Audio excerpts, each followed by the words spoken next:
Hello, hello, hello. All right. We are going. We are going. Hold 1 second while I grab my energy drink for the stream.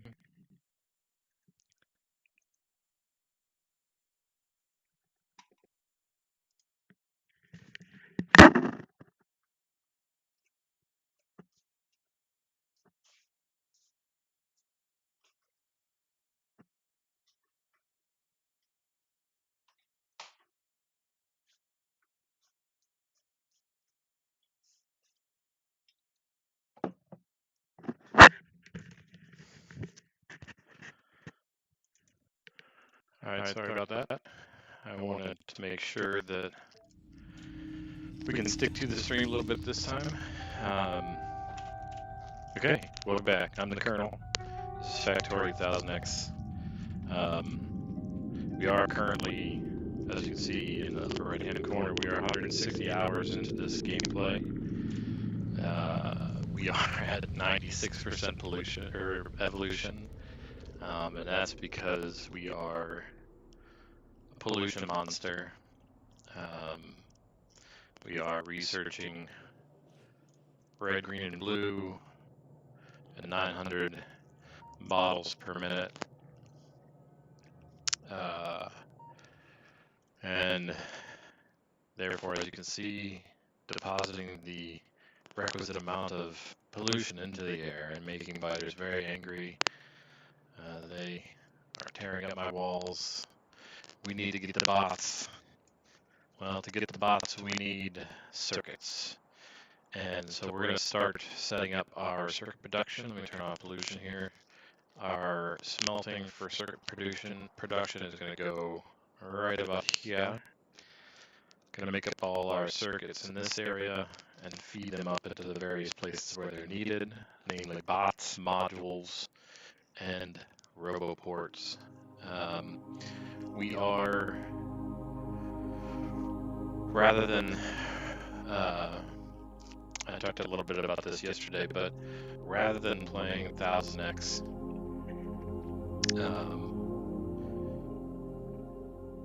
as an exercise in scarcity, I've chosen to play 1000X Factorio Space Age in the spirit of scale. So we are, to the best of our ability, going to have gigantic builds. As you can see, we do have 900 labs currently.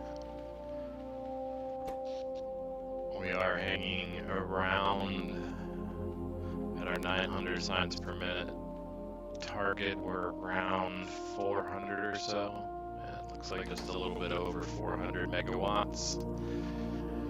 We are depleting resources. You can see those red bands. Those are miners that are no longer on their target. You can see they're shrinking. They be shrinking. I pick some of those up as I go along, but yes, we have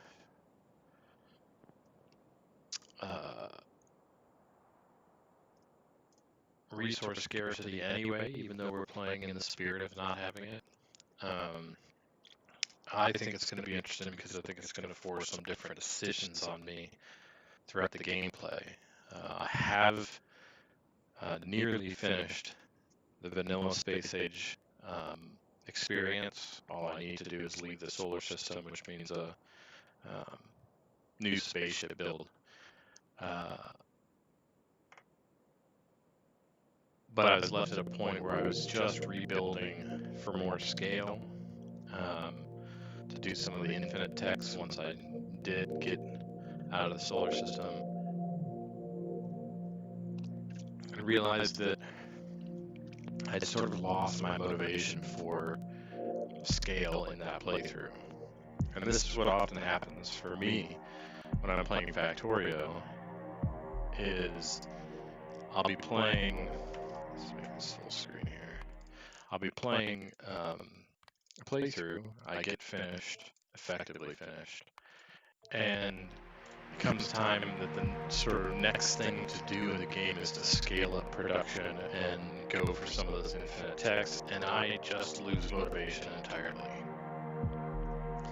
So, what we're going to do is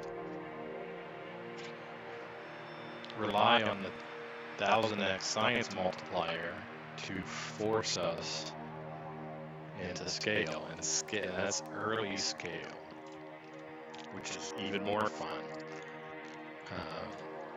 You know, the amount of resources we're using to feed the yellow belts of those 3 sciences is really significant. I mean, per minute, we're looking at 18,000 iron per minute. A little more than half of that in copper, half of that in coal.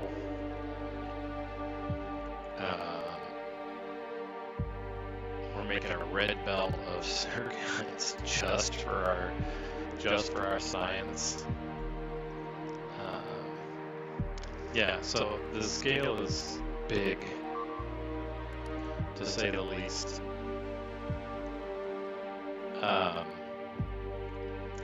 We are under attack because of pollution. In retrospect, I probably should have tried to claim more territory early on, but you know, we deal with the cards we're dealt. So we need to get the bots for automated repair. I'm tired of driving back there occasionally to fix things up. That means circuits are going up here. We have mines set up. Now it's just a matter of setting up the builds.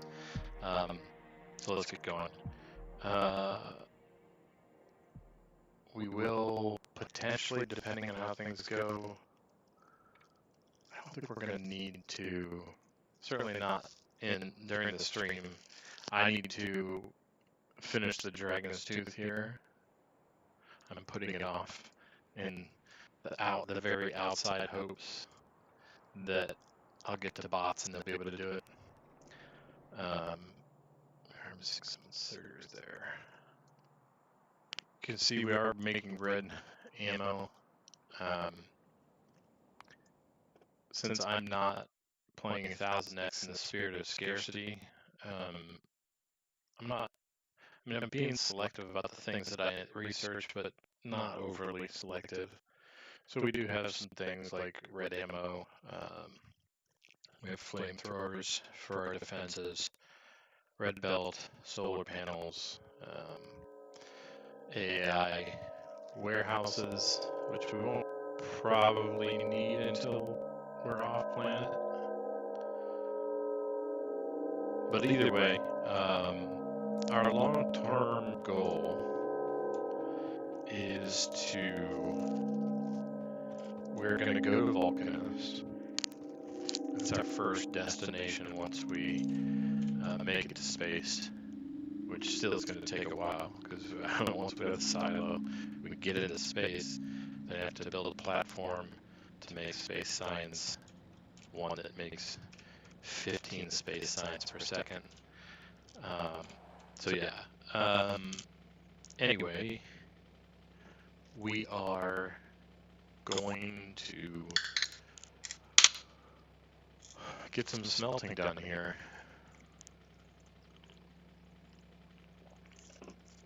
Let us exit our vehicle, rearrange some stuff here. Give me that stuff, power poles. At the moment we don't need inserters. Okay. I'm gonna go this way.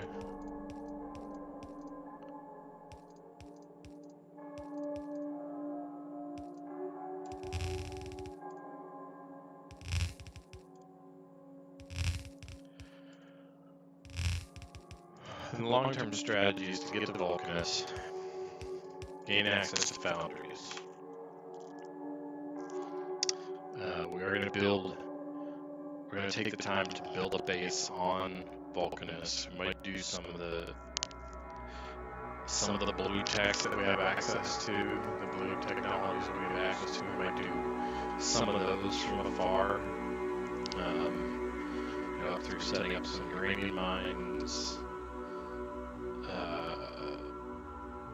If we set up some more material incoming to the base, we could potentially do Military 3. I mean, really, Military 3 gives us access to things that we do need later on, like captivity. At least we need captivity to have access to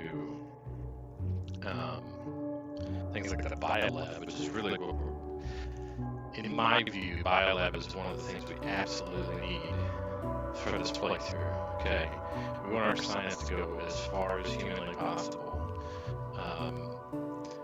So what we're going to do is we're going to focus on our initial targets are always going to be 15 science per second, 900 per minute. And then as we gain access to better technology, we'll improve those throughputs, those production values, and we'll achieve closer to 3,600 per minute, I think is reasonable as a mid-game goal. By the time we get to later tech, for instance, like, how do you get to, is it Galaxy's Edge? Edge?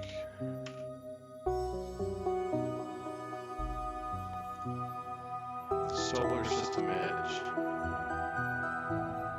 So this Prometheum Science Pack gives you access to the Solar System Edge.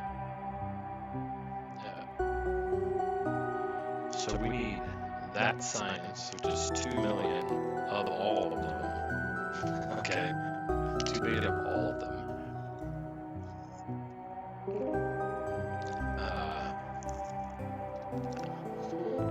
Immediately preceded by another 2,500,000.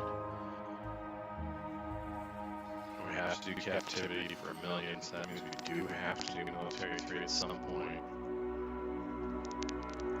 3 million, Jesus, 3 million for Aquilon. Yo. 1 million for Florida. 1 million. 1 million.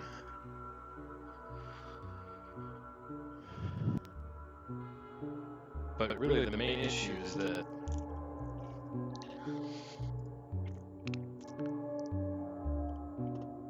by the time we get to around here in this tree, just doing the required things, by the time we get to around here, we are going to deplete the resources we have. So we need some creative ways to obtain materials for Novice. Now, we are going to eventually have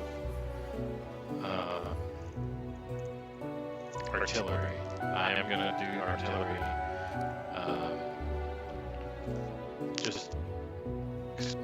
In order to get to the throughputs that we want, the science per minute numbers that we want, I need access to more materials.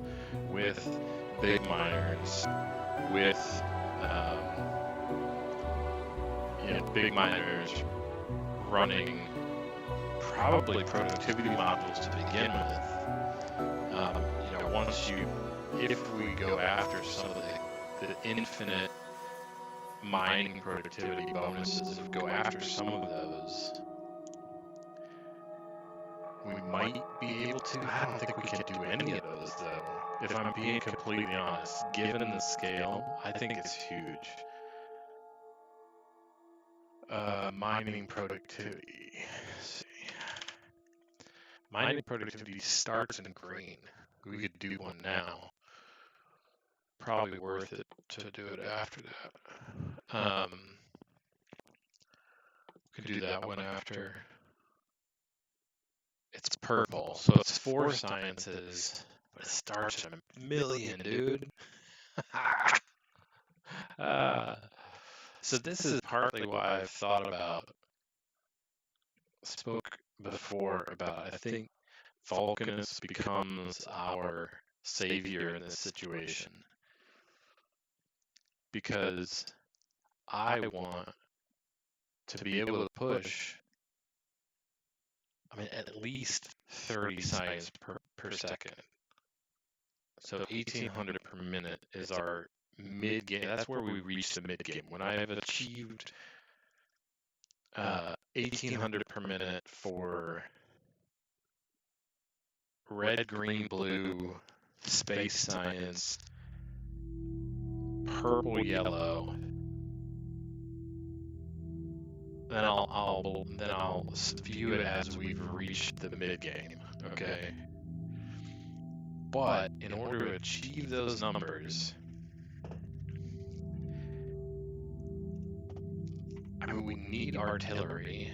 Artillery takes how many? So let's see, how do we get artillery here?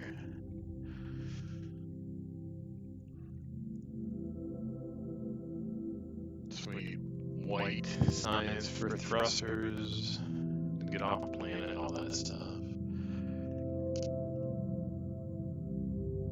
And then these are free. That's fantastic that some of those are free. Oh, but we do need yellow signs for it. Military 3, military 4. Yo, 1.5 million of those 7 sciences. Some of which the yellow are. Man, yellow science is hella expensive, dude. Hella expensive. Like, we're gonna have. I don't think you understand, but we're gonna have fully fledged space platform networks at this point to push material around planets.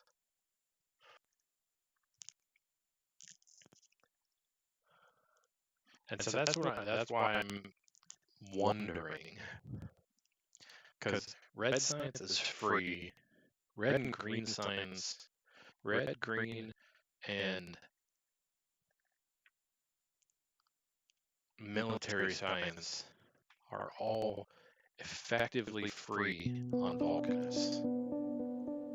By the time on Vulcanus you reach a number like 30 red science per second, you're going to have so much stone. Like, our current build for 900 military science per minute requires like 10 belts of stone. It's like 10 red belts, I think, if I remember correctly. 5 red belts, I'm sorry. 5 red belts. Yes. Military science. 1, 2, 3, 4, 5. Yes, 5 red belts of stone. Okay, it's a lot of stone. But by the time you're making 30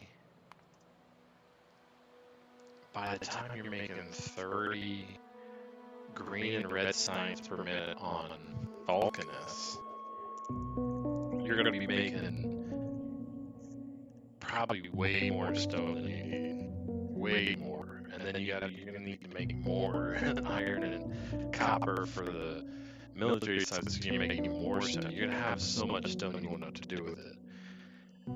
Which is good. Vulcanus is going to become a landfill factory. LDS is going to make their, initially from plastic produced on the planet, but then eventually plastic produced at Gleba.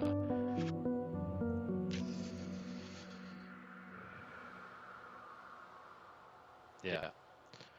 But the overall strategy is Vulcanus first. If we're going to keep some production, at least even just some production here on Novice, we're going to need access to more materials at some point. Because it's like you almost just want to leave the current builds that I have rather than tear them down. I mean, they're making 15 a second, and they're making 900 per minute, so just add to that rather than take away.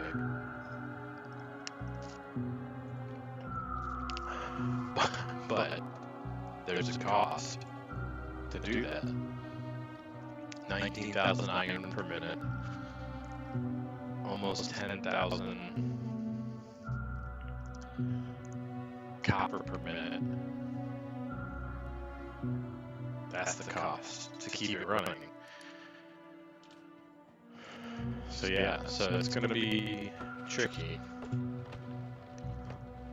Artillery will save us in that respect. It'll get us more material here on Novice, and we'll eventually have big miners and things like that, which will make our resources go further. We'll have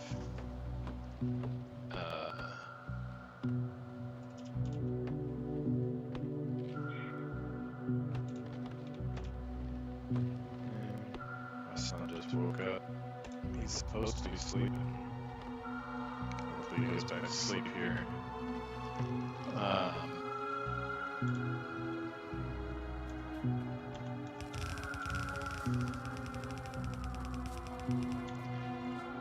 Forgot what I was going to say, unfortunately.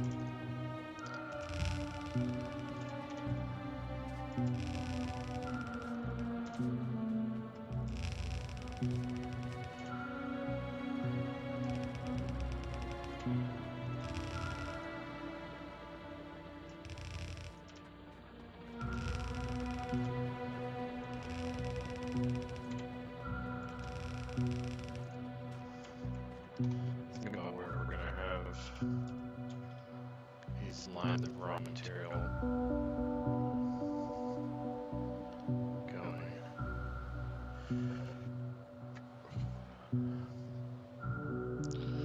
Wish this water was in here, if I'm being completely honest. How much landfill do we have? Oh, okay. We have a lot of landfill.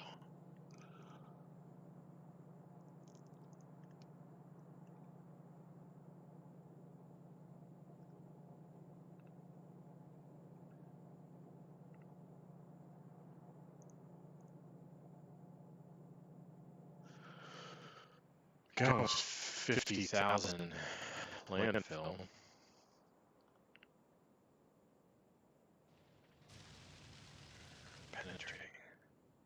Penetrating me.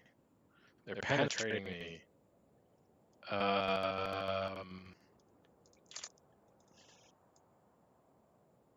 Not having this water here would make my life so much easier from the standpoint of building this factory.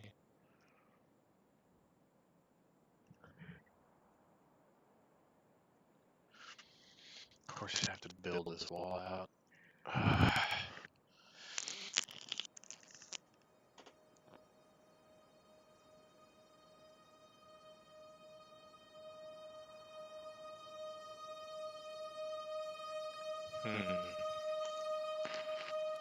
Yeah.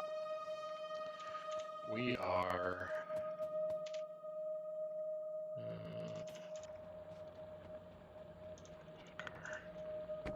we are going to...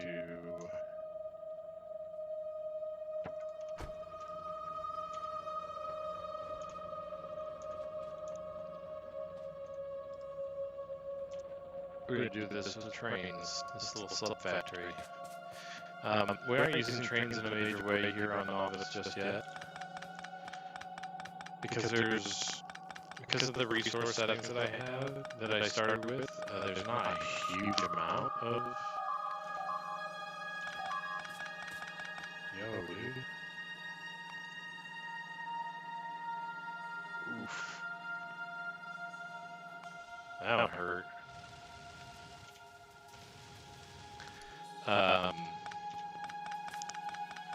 There's a huge amount of open space, so like a big rail base gets tricky, especially when the builds have to be so big. So up to now I've been just using belts. And for that main part of the base, building the sciences, I think that's still appropriate. But for this purpose, I think we can do some trains. So there's enough space up here. I can fill in that area with landfill to gain access to a whole bunch of space. And it'll be a low throughput train system, maybe just one, or 1-2. And you'll say, like, is this all necessary? Like, really? Like, you just want to get off playing it? Well, I gotta be honest. Like, I'm gonna play my way. I like little interesting challenges each time I play, and this is the challenge I've decided for myself. Yeah, like, if you really want different gameplay, that's the whole point of the game, is you get to go make your own gameplay.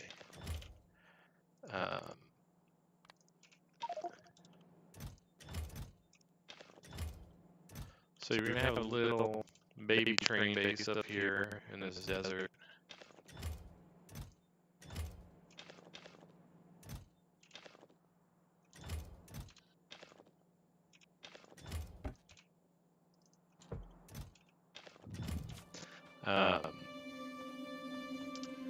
Got this whole desert up here. If we don't have a bunch of this water here, we've got a huge amount of space. Plenty of space for a small train network. Can be bi-directional too. And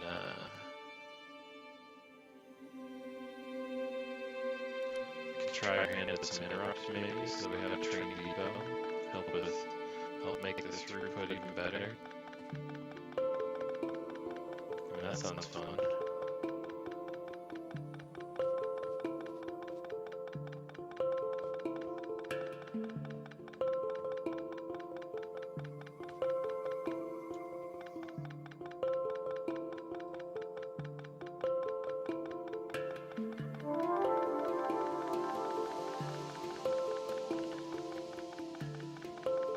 Yeah, so it's like, this is always one of these, it doesn't necessarily have to be a 1000x run, but like one of the things that I'm always thinking about when I'm playing Factorio is, you know, what do I want from the game?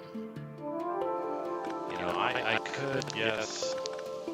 could build something sort of slapdash and be done with it. You know, I could get a rocket silo, I could get things into space.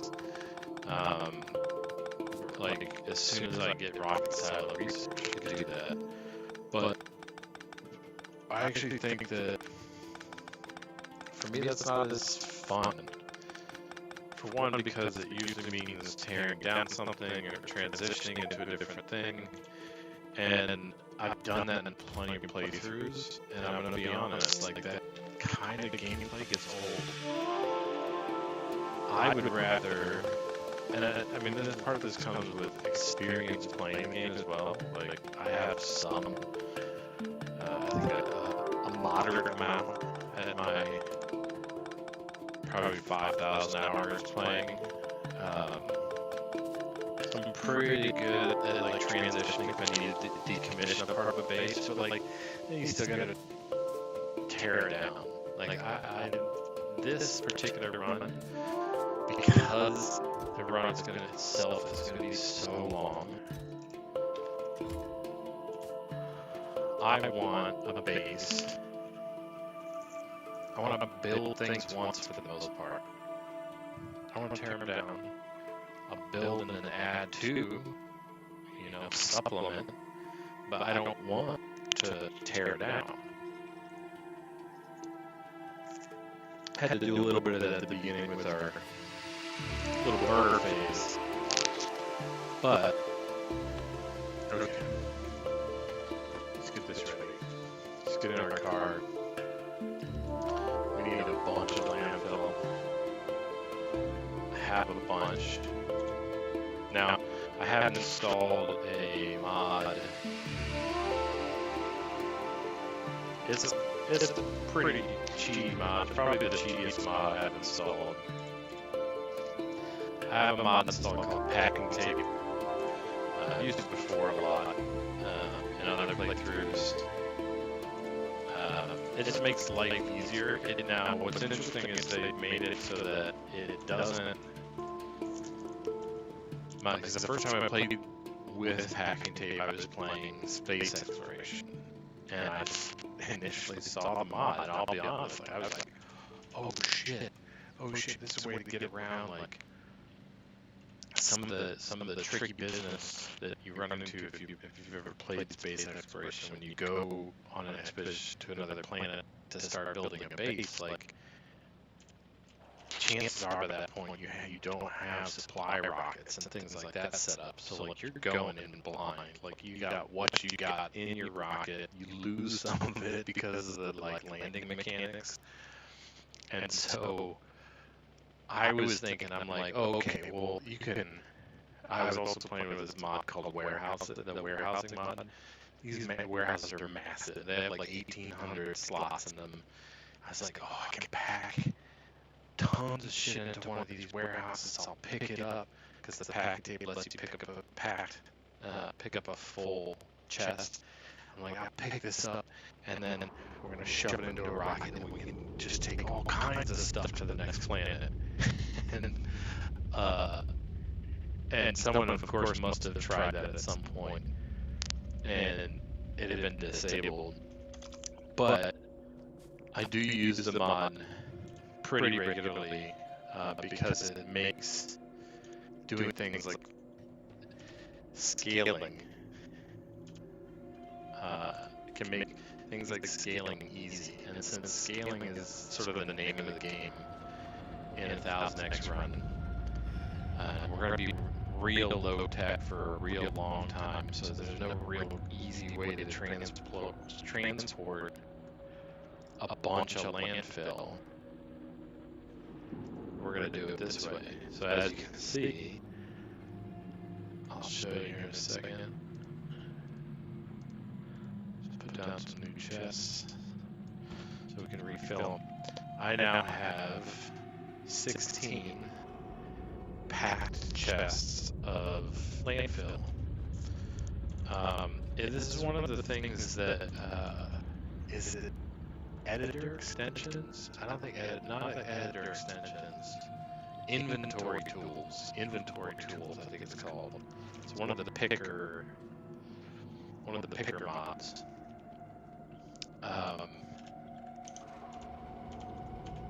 It allows you to, in one of the settings, allows you to toggle whether you can pick up pack chests or not. But it's in the settings, you have to dig through them in order to do it. And so it's on or off in your playthrough unless you go into the settings. But this mod Packing Tape, they're like, oh no, we're just gonna give you an in-game toggle for that shit. And I love it. And yes, it might be kind of cheaty, but you know what? I don't care. I don't care. Because I am a 43-year-old man playing video games, and I get to play them the way I want. You heard? But anyway, so we're gonna do this. Gonna make the square real big so this goes nice and fast. We are going to stay away from that peninsula so that I don't have to extend the wall.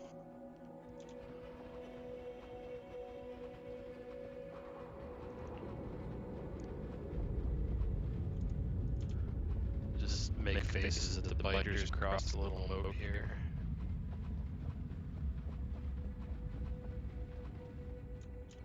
It can be narrower. Just gotta make sure that the biters can't get across. Thankfully, the devs have taken pity on us and allowed us to also mine landfill now, which is, I love it. I used to always play with mods. I've for a long time, played with mods that let you mine landfill because it just seems so silly that you couldn't.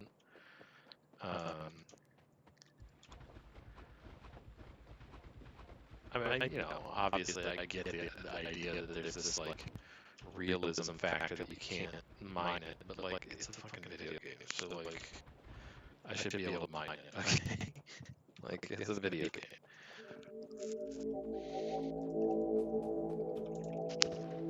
But that's what mods are for. Mods let you play this game however you want. And there will be people who will say, oh, you shouldn't play with this mod or that mod because it's cheating or it's scammy or exploiting or what, they're going to say all kinds of things because people are dumb and they think that their opinion is better than anyone else's, okay? That's just what it is. When in reality, they could just be having a shitload of fun by just playing the way they want without all these, self-imposed restrictions, man. Just have fun and live your life. It's short enough. Just do what you want.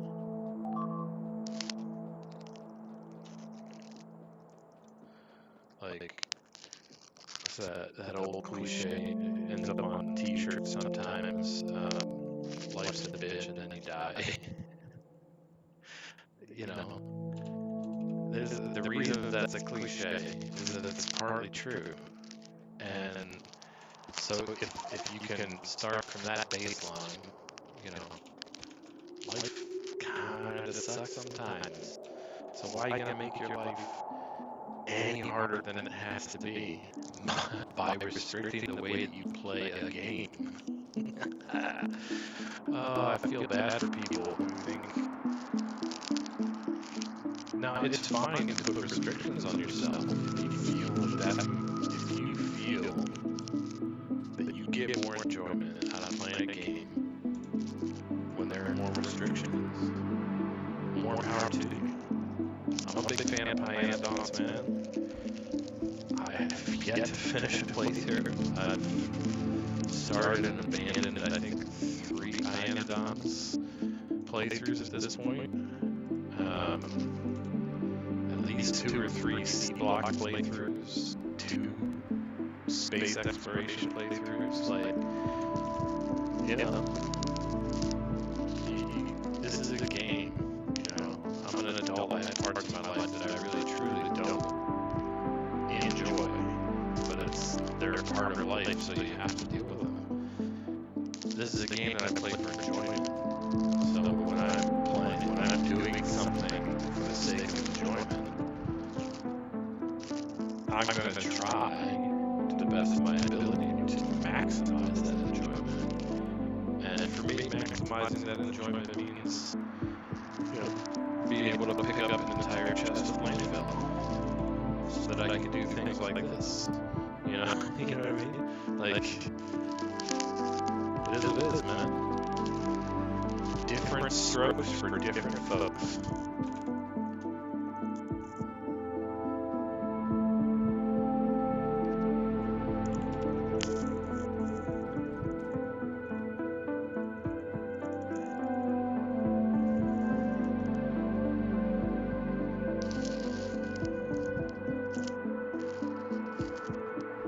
40% of rocket setup. Not that really signifies much for us in this case, as I said before. I am not in a rush. I fully expect this playthrough to take my first one in Factorio 1.1, my first 1000x playthrough. I stopped playing after I had reached the win condition. wind condition, I had launched a rocket into space, or satellite into space. I reached the wind condition at about 750 hours.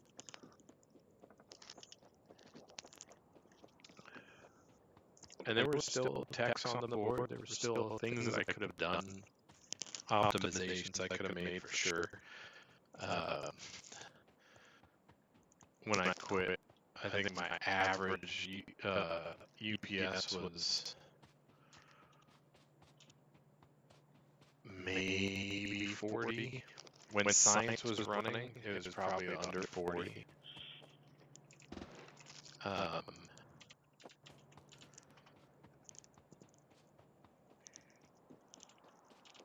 So I could have, there was plenty I could have done to make that base more sustainable, but then in the end, what are you doing? You're researching infinite techs. Like, with space age, what I think is interesting is I'll be researching things that will be useful.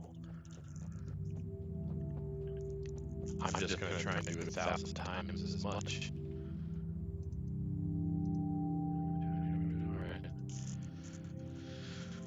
Alright. Yeah, we aren't going to dilly-dally too much, get into bots here.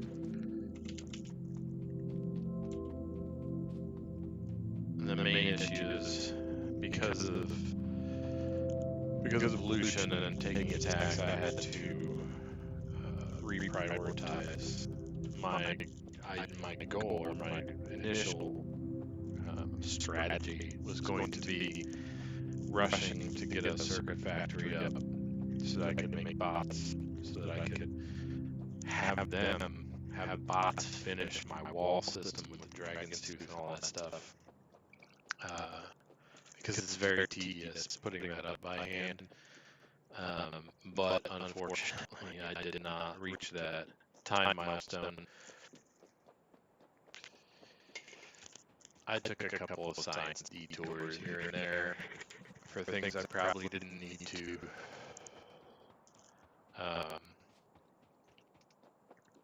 It just meant that the pollution,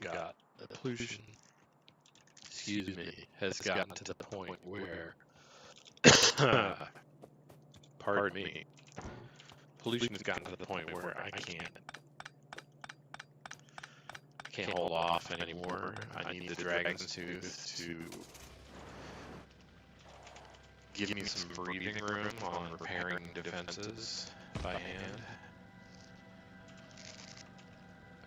It should be noted that we're gonna see if we have any more.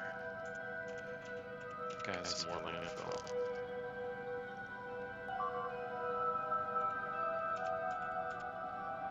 Grab some training stuff too. I think I made rail, right? No, I made train cars and engines, I think. No, I didn't. Damn it, I thought I did.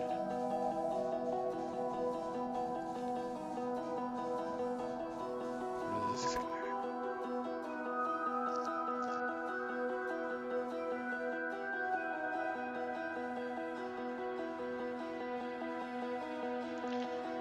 It's got an insert for iron and copper.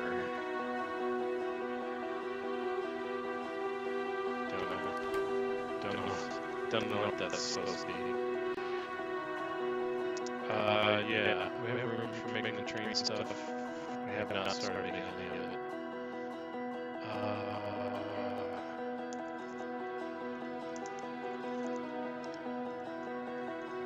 Yeah, so we should do that. Since we just, I put it off because we weren't gonna, I wasn't gonna use trains. But now that I think about it, rather than running just a metric shit ton of belts over here, because we'll have to run belts up from here as well, I'd rather just set up at the beginning, set up a sort of a mini train network for this factory system that's going to exist over here. It's going to have a circuit factory, our process, which will include our processing units for rocket launches, rocket fuel low density structures, battery, space platform, and electric engine units. All those things are going to be produced in this approximate area. Rocket launch facilities are going to go here, and then everything else is going to go around it here.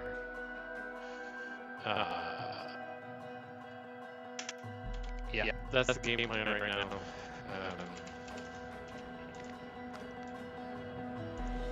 If you've come looking for efficiency, you came to the wrong place. I don't do things efficiently. Just beat my head against the brick wall until I walk away with a headache. I enjoy playing Factorio. It's one of the larger joys in my life at the moment, outside of my son.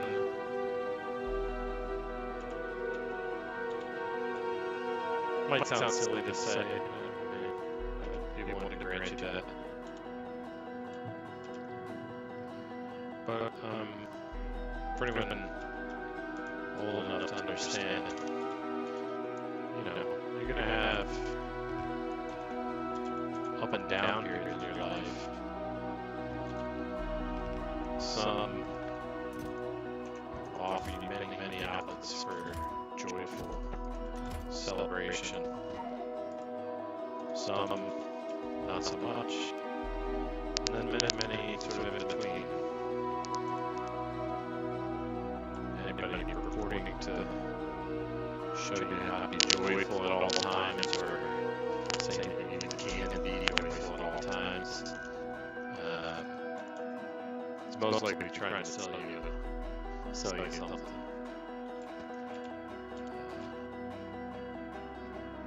Be far better off not to get too stoic, but you'd be better off just putting your head down and working as hard as you can. I mean, that's the long and short of it, to be honest. There's not much more to it. Pursuit of joy is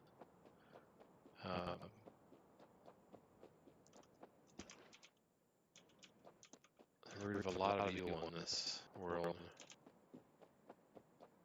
Because people think they tend to equate material wealth with joy, happiness, as people tend to call it. Money can't buy you happiness. Well, the reason it can is because happiness comes from within.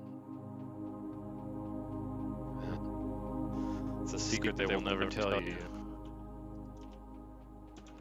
It's that happiness comes from inside of you, not from outside. And as such, it means that no amount of money will ever make you happy. Will it alleviate your worldly suffering? A little bit, maybe. Will it give you friends will it give you companionship and material goods? Yes. Can those things in and of themselves make you happy? No. They'll make it easier to bear reality, for sure. But they're not going to make you happy. Happiness is happiness is a condition that you choose to stop looking at as an end goal. Okay? That's the best way to think of it. Happiness is not an end goal. Happiness should not be your pursuit in life. It shouldn't be your pursuit in business and personal life, in any part of your life.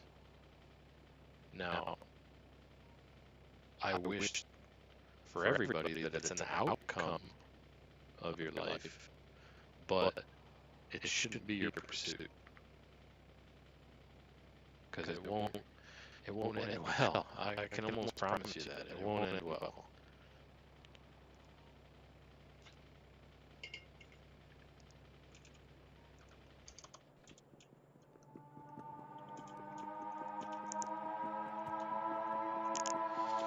Let's get some training stuff.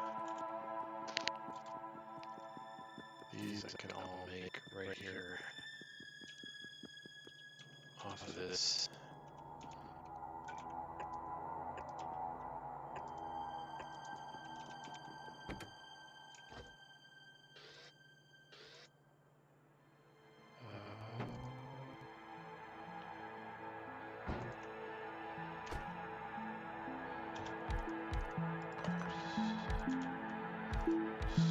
Get a bunch of them laid out here.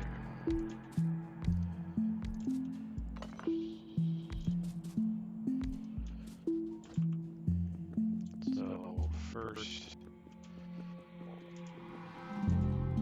oh, pardon me. Pardon me. I mean, you do kind of want green circuits to be shared between things. You need green circuits for 4 of these things.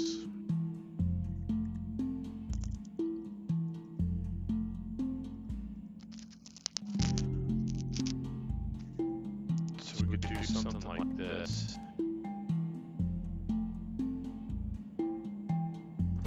So this becomes here, here, and this becomes this guy. It needs engines. This is an engine. That needs pipe gear. This is one of the pipes. Gears here.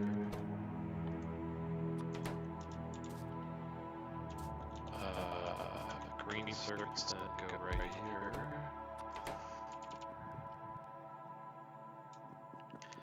And then signals are just plate and circuits.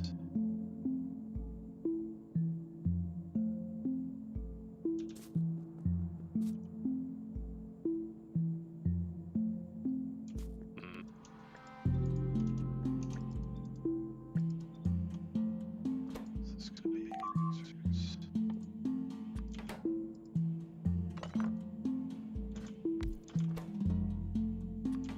There you go. That's more like it.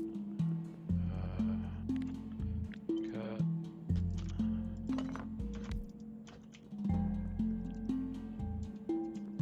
So then you got this guy,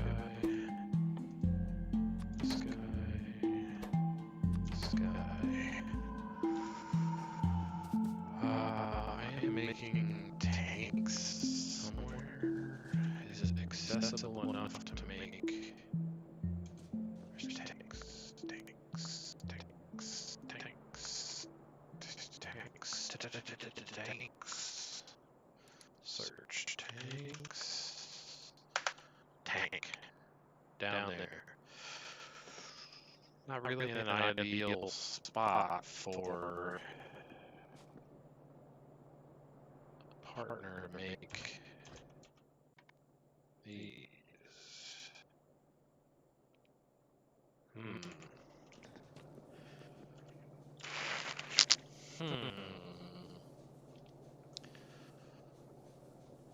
What could we do here? Go there.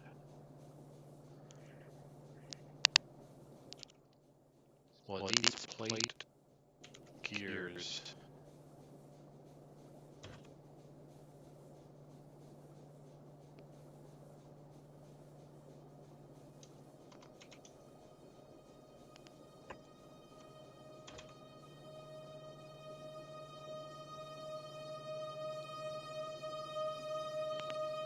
Just like that feature when you don't have bots.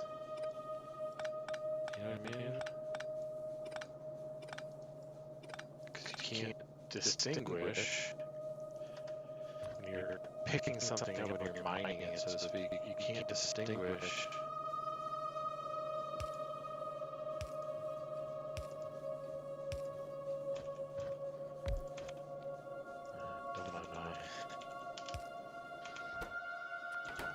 don't want my bitching and moaning.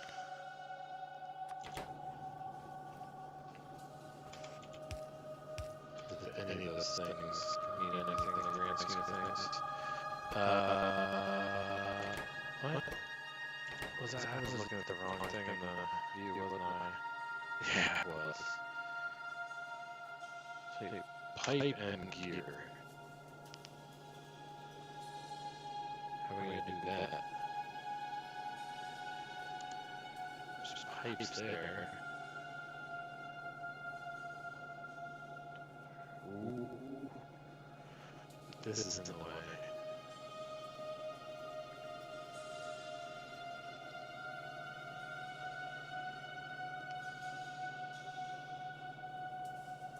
Alright, check this.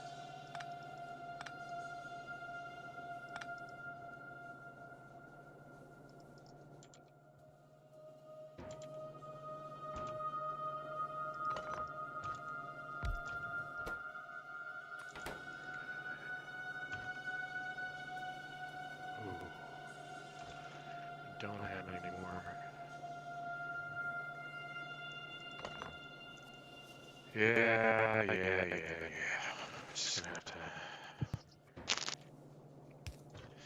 It's like when I can, I like to reuse an area that. Oh shit. Packing tape mod messes with the filters. Okay, so we'll just turn around and say. So if we make this guy here, you could do gears here. Could do.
It's kind of problematic. We can go like this.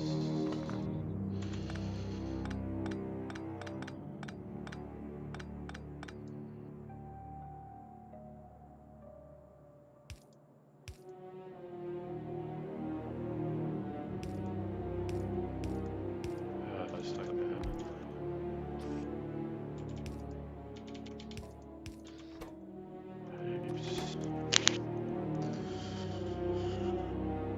Here we go.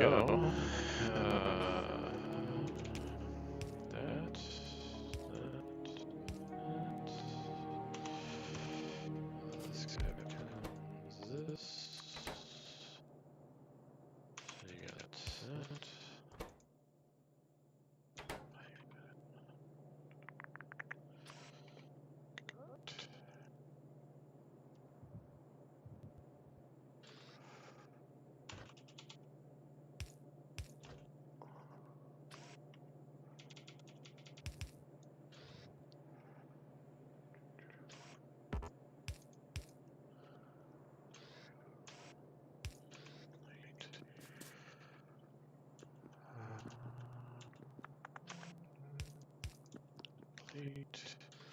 Sneeze.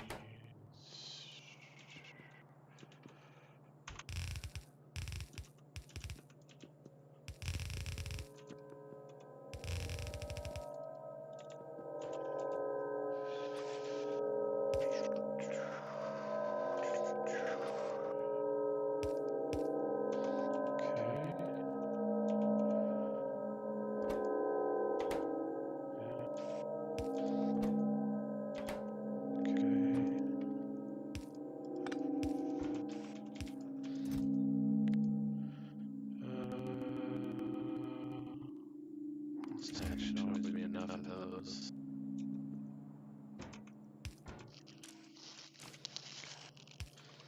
Let's see, let's go to.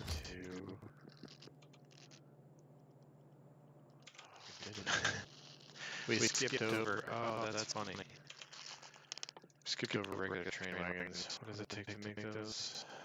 So 2 machines. That's perfect. We don't have a place to put. Uh-oh. I have to go up there.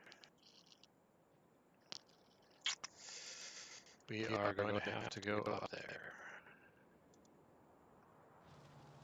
Mostly just because I don't want to actually lose those. I don't want to lose the turrets. Turrets are expensive.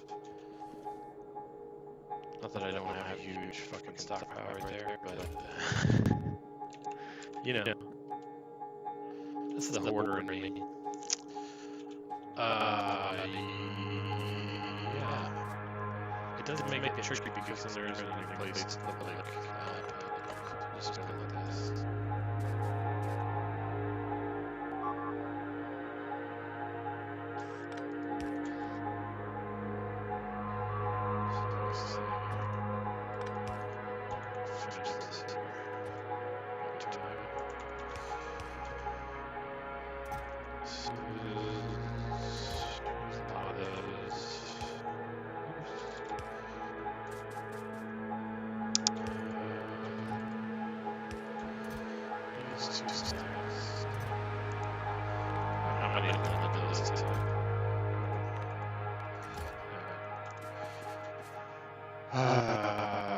Anything else?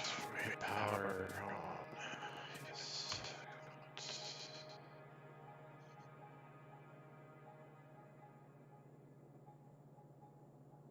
Oh, that's nice. Noise.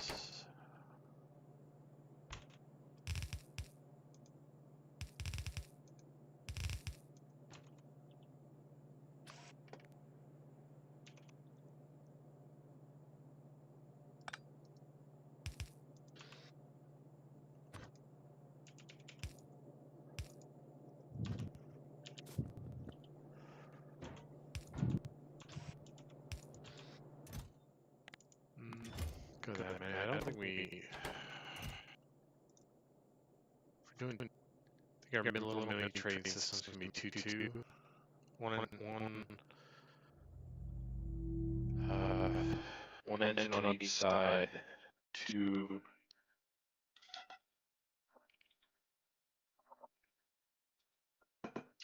cars. Rail cars in the middle. So having the same should be fine. Alright, those are all set. There's our output up here. Just one stack of those. Use as many. Probably, yeah, we'll use some up there in the mini train race. Alright. Let's go.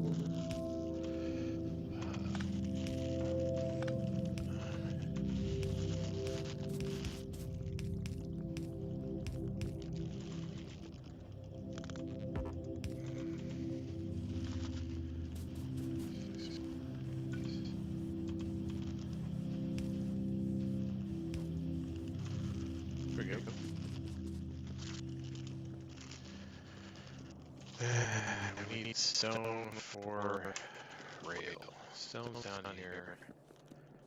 We do have steel and iron.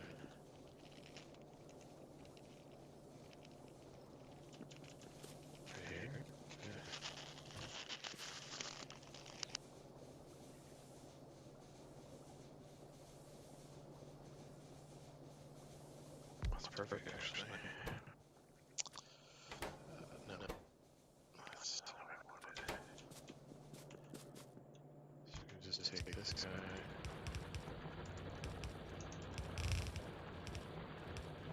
As old Viking is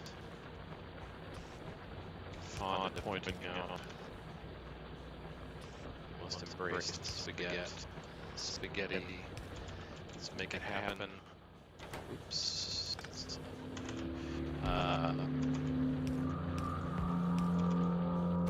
Everything's better than spaghetti. That's the way I view it. Okay. Box there. We'll limit to 1,000. That's good. Those guys grind. Let's go fix our wall situation. Refilling those. Cars got a wall in it. Let's go.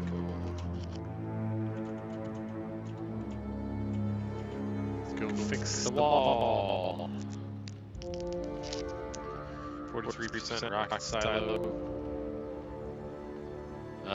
Yeah, so I was watching more than Michael Hendricks playthrough. He's so good at the game. It's ridiculous. I feel like a caveman when I watch Michael Hendricks' videos, but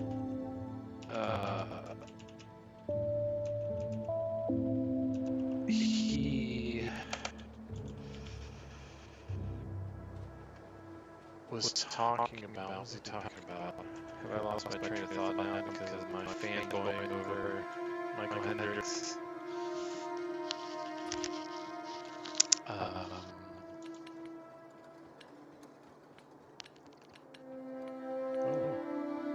Hello, boys. Welcome to the barbecue.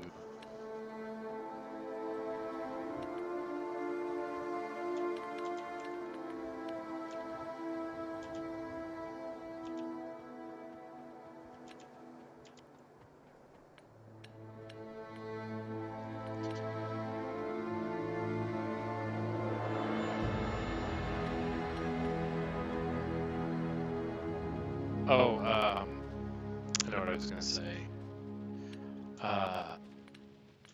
I had no idea you could stop. I feel like I might have seen on like a Reddit post somewhere that you could stop biters spawning. But I didn't know you could like just plop down a pipe blueprint and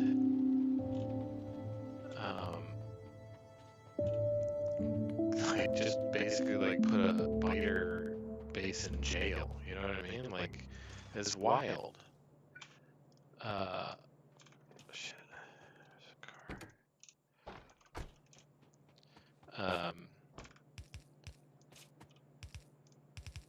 That's really, it's a genius. It's a genius strategy for dealing with the 100% real challenge of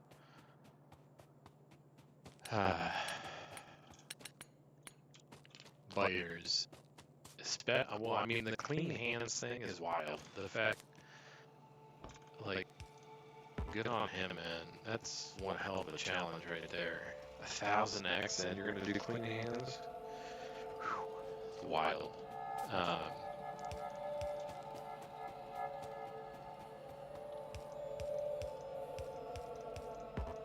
But we're gonna trudge on. Gonna embrace being the caveman. Just gonna brute force it, you know. If it doesn't break, you hit it harder. Kind of approach.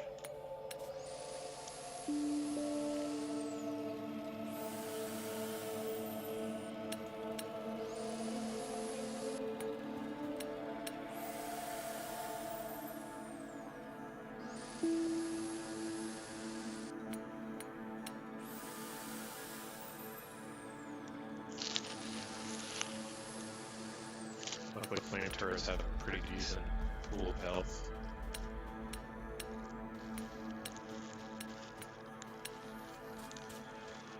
Even wall's pretty sturdy for what it is.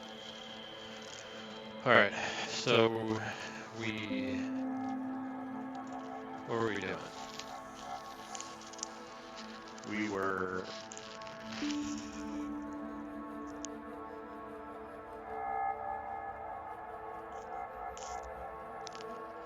putting down landfill. And then we're setting up train stuff. It's gonna keep going. Everything's building right. What's wrong with that guy? Fuck. Forgot an inserter. Same to this guy.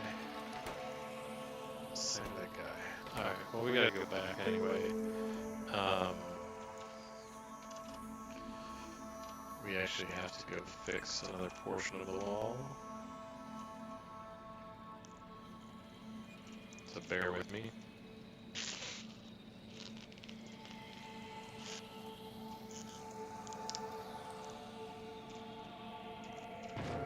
Oops.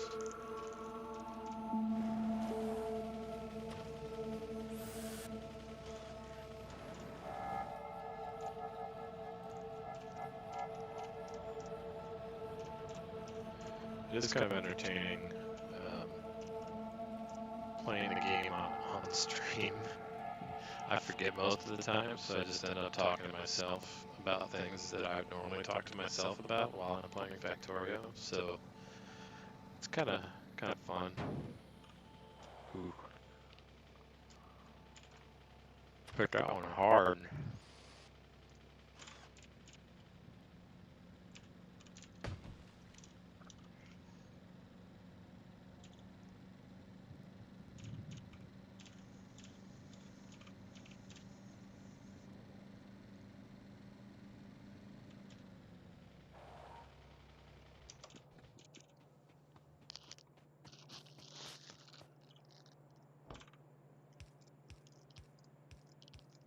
Players being very considerate. They're attacking right near my little road there. Just a quick little fix there.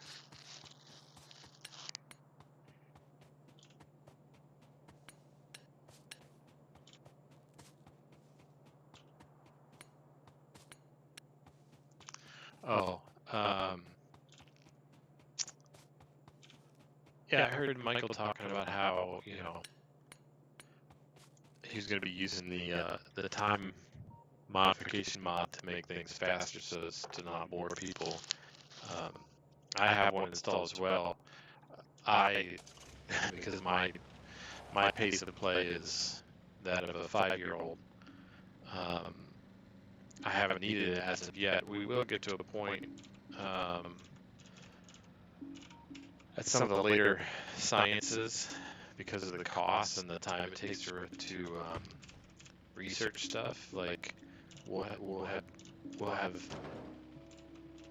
built everything that we needed to build, and so we'll just be waiting for tech to finish. So I fully anticipate needing to use that at some point. The thing is, though, depending on where that point lies in the future,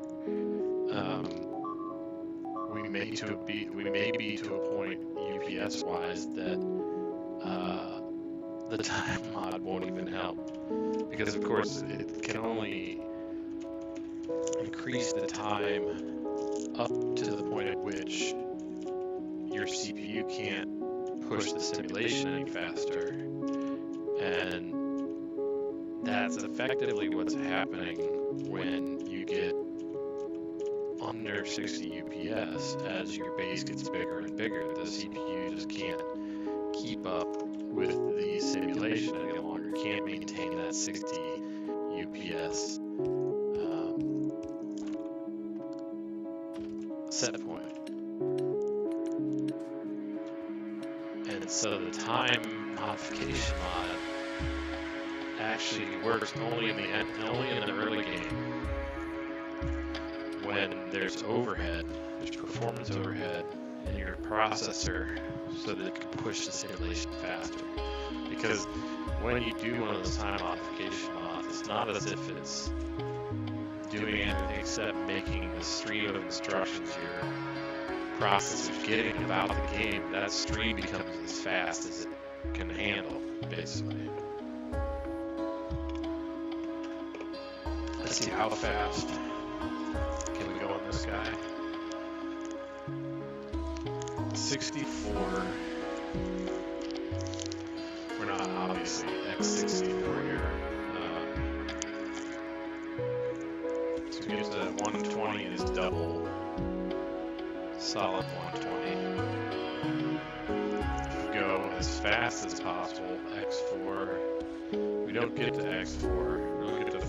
That'd be 360 UPS. We're already too large to get to that point.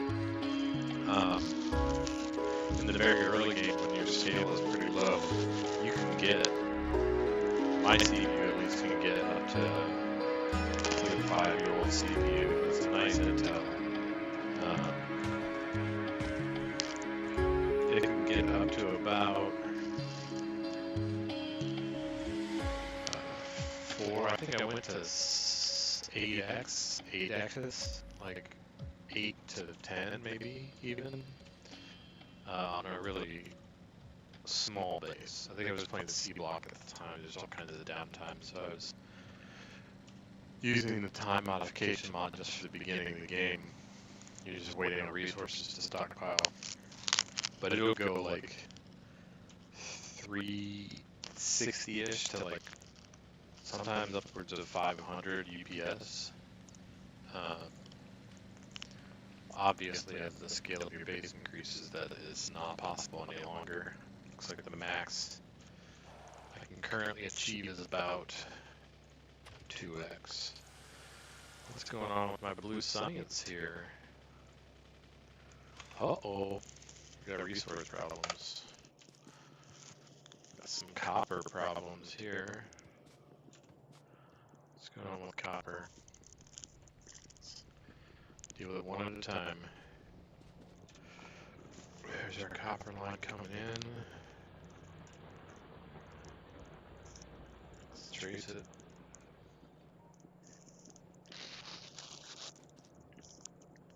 This is just a dedicated copper line, I believe. It does look like there's some excess in there, though. And the other two lines. So we can go. We can do a balancer.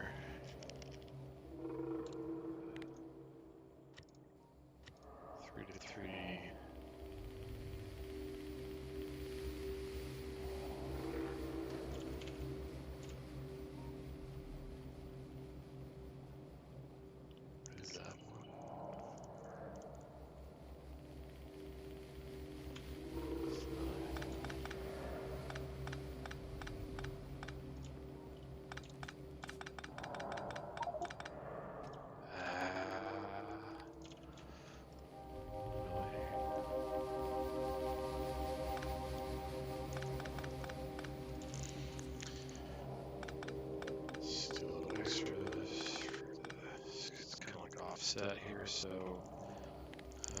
3, 3. As you can see, I do use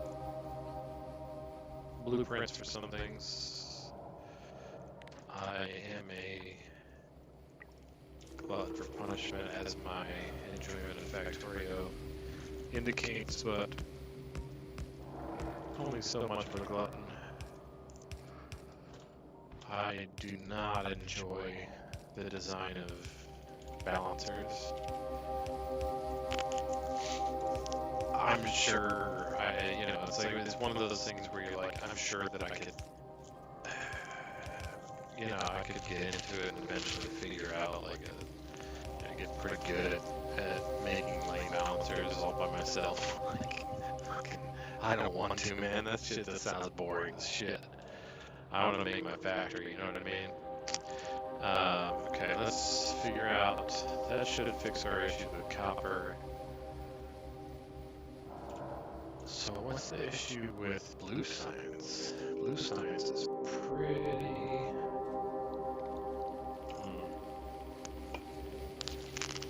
Look at that. Our plastic is struggling. Plastic is struggling.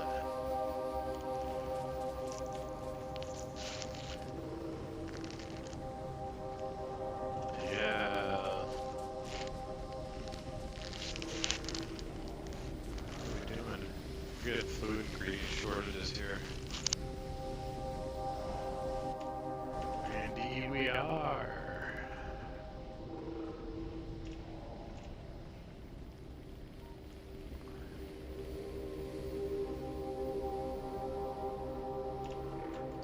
Yeah, so we need more crude oil. Which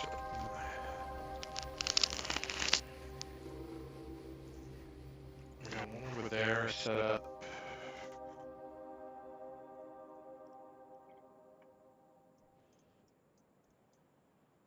And one up there set up.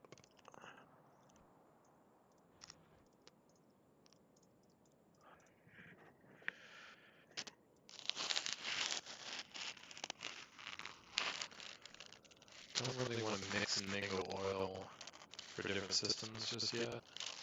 Because we do have a well set up over here, but this is just strictly for flamethrowers. I think I'm going to leave it that way. I mean, generally speaking, I think you could run my entire flamethrower line off of like one of those wells, but we're just going to leave it that way.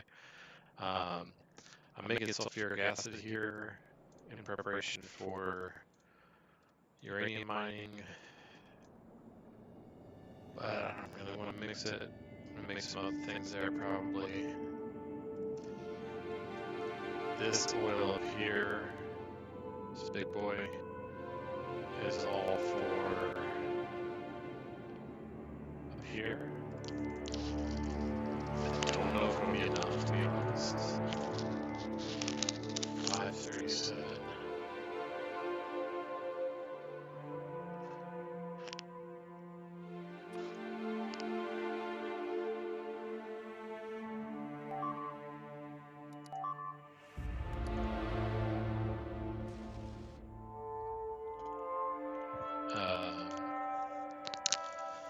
Just take a look here.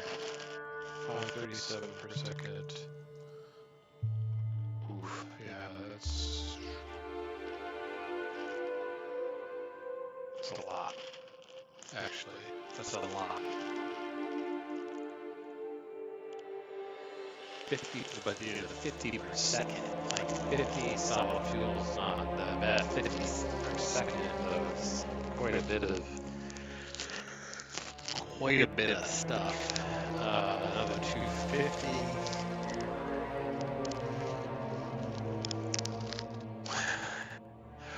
We are gonna have an issue. I mean, it'll be okay. This one well should be enough to at least run circuit production.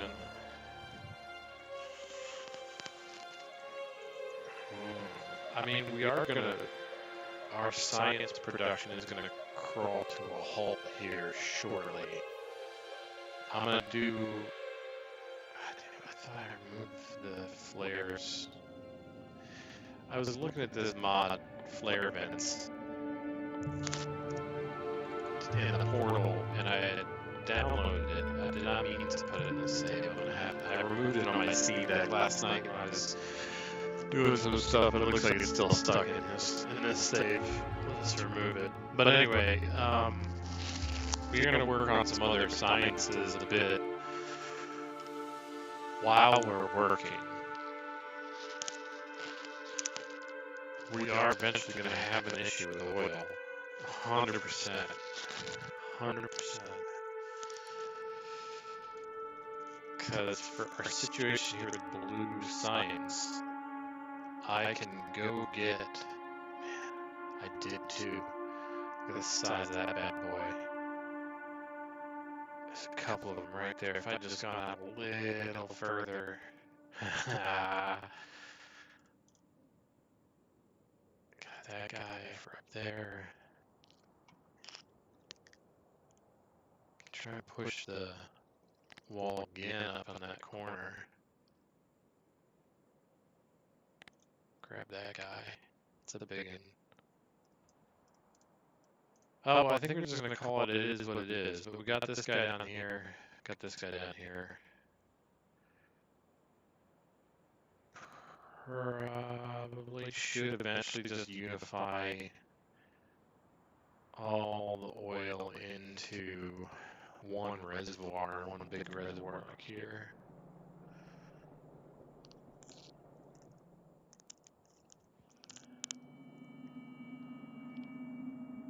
Yeah, plastic's suffering.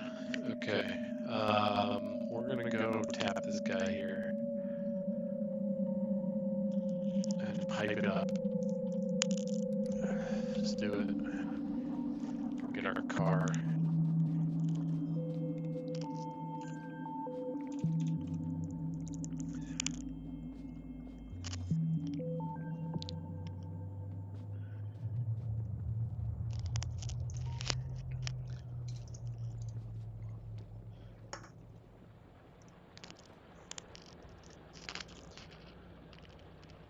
Interesting.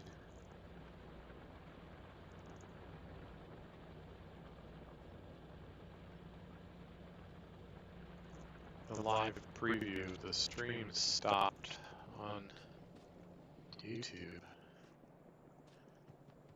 But yet it says excellent excellent connection.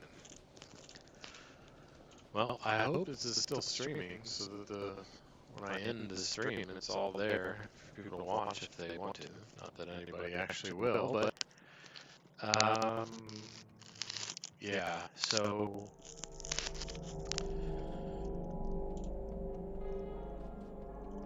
resource problems are beginning, and that's to be expected.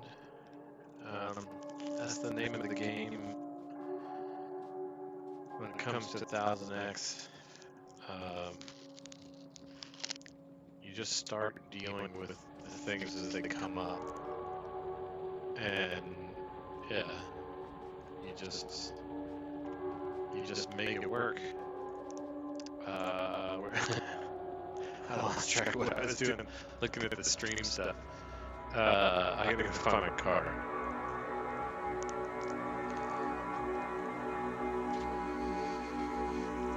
Gotta get some oil into the base for our blue circuit, or for our blue science production. We are currently not.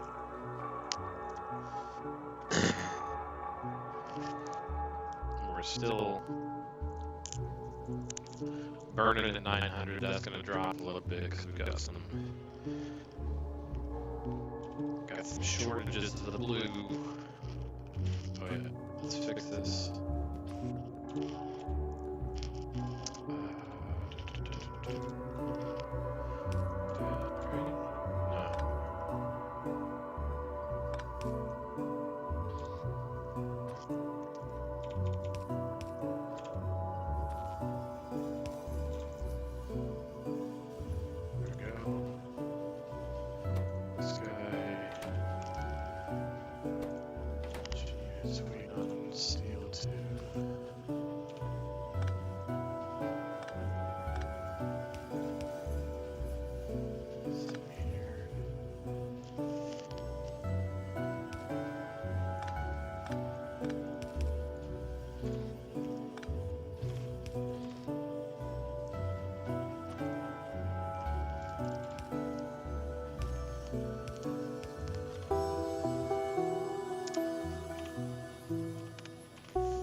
Boxed ourselves in a little bit there.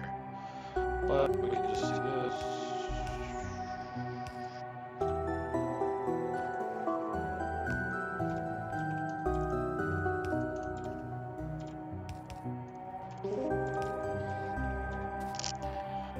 Go. That's gonna get that one going. Okay. All right. Do I have any home jacks? Do not. Let's grab some. 15's enough. Can we stash some stuff? We're still sorting. Stash that stuff. Stash half that, half that, half that, half that, half that. Some of that anyway. We got the pump jacks. We need pipe. Let's get some pipe.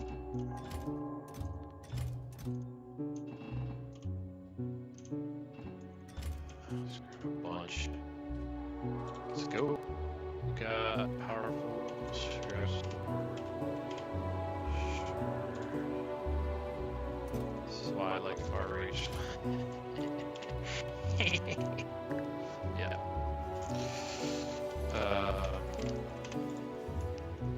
Alright. Let's go get us some oil. Come on, really? You son of a bitch. I was looking over at our copper for the red signs. Appears to have normalized. Let's see here.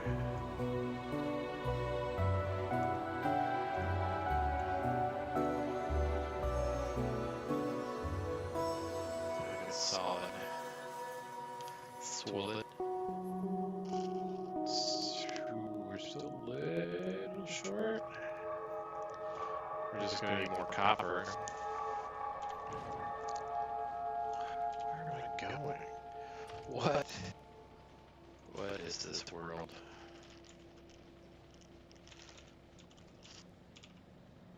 Let's go get oil. I can never get there without running into absolutely everything along the way.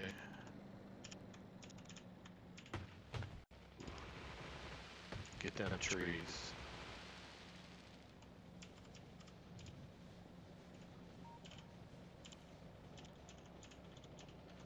Nothing here but us trees.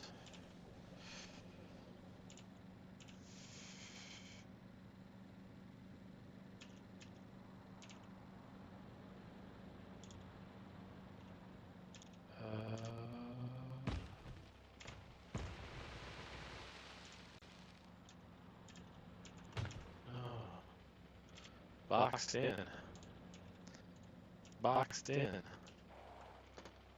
Yeah, it's down this. Nope. Nope. Nope. Nope. We're way off. Yes, we're way off. Indeed, sir. Indeed.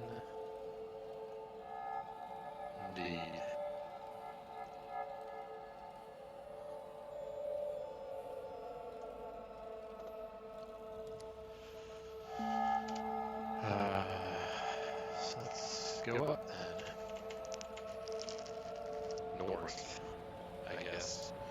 Is that north on Olympus? Is up north?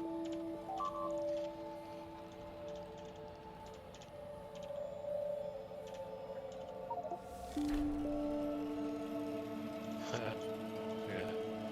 First locomotive, boys. 161 hours. Feels like pies.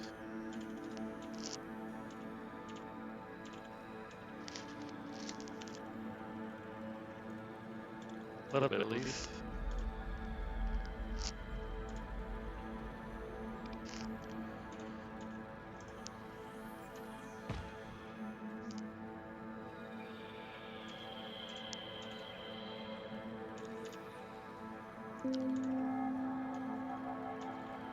Where's this oil you speak of?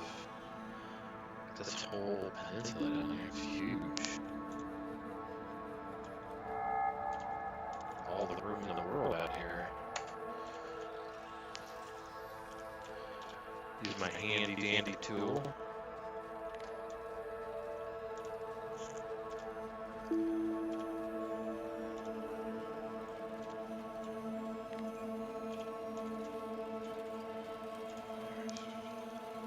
There we go.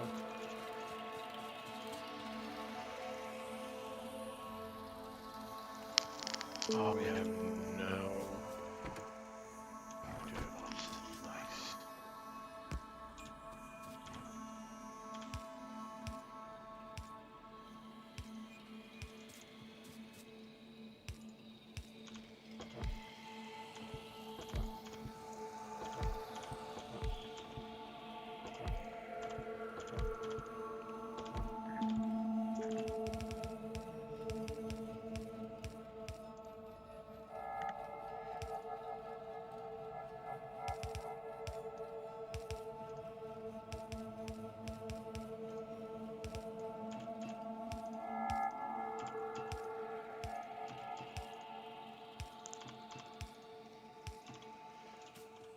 All right.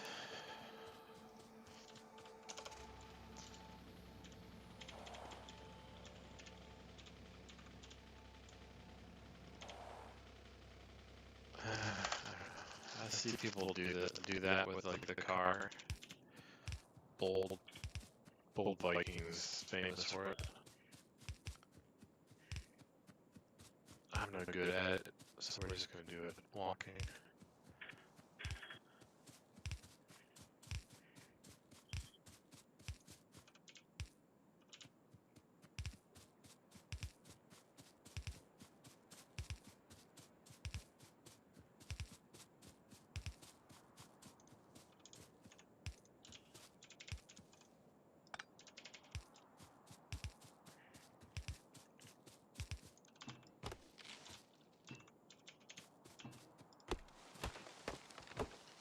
I'm gonna chop trees because I'm gonna have to run a power line through here as well, so let's make a little pathway.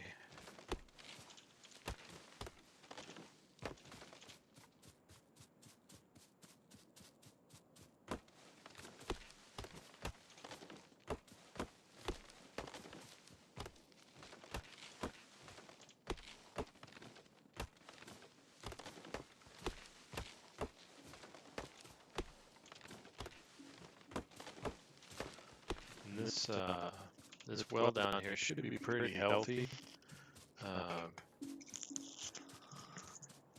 It's quite a ways off from our starting area. I don't, off the top of my head, remember like what. Like that well is 6,000. That one's down to 6,000. 7,000.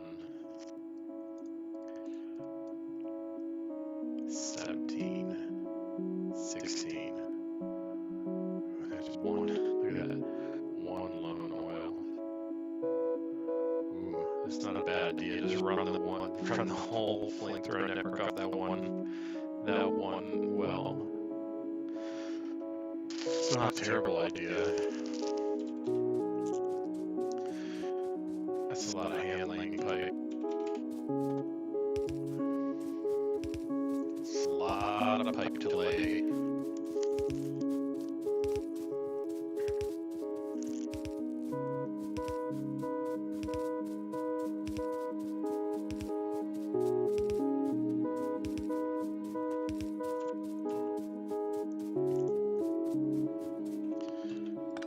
I know not everybody's a big fan of this new fluid system, but I actually find it,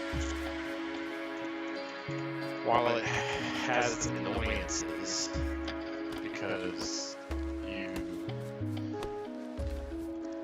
have to have these pumps everywhere, which need power and all that nonsense, you know what I mean? Like, I could deal with that, I can make it. Max output.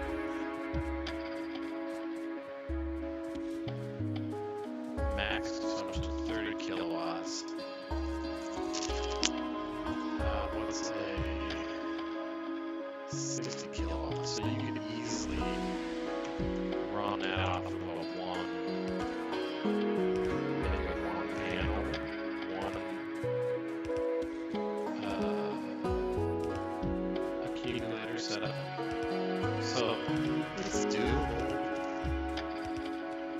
But it is, it's like a minor annoyance that you have to deal with. Power sometimes way off in the middle of nowhere. But it encourages to use training for fluids, which I don't think is a terrible idea either. Like, I've done that quite a bit. In fact, my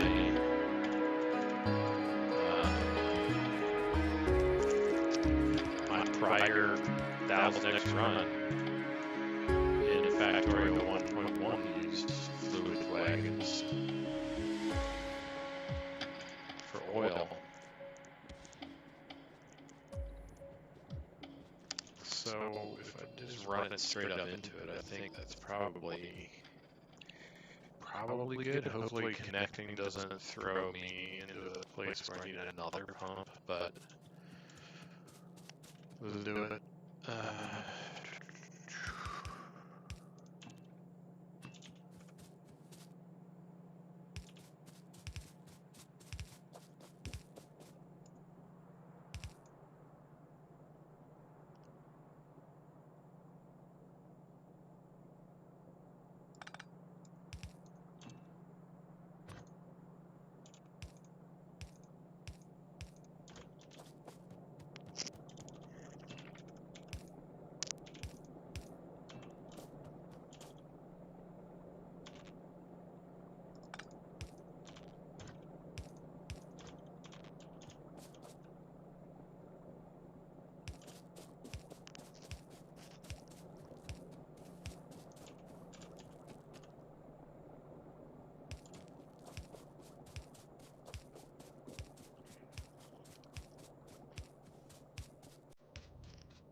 What's interesting about the fluid changes is that the way that the fluid changes have been implemented, it lends itself towards a fluid system that has directionality to it.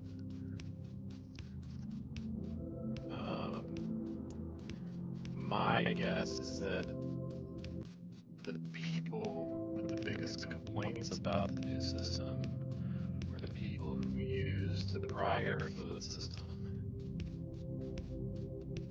as a sort of like a pooled reservoir of fluid type deal.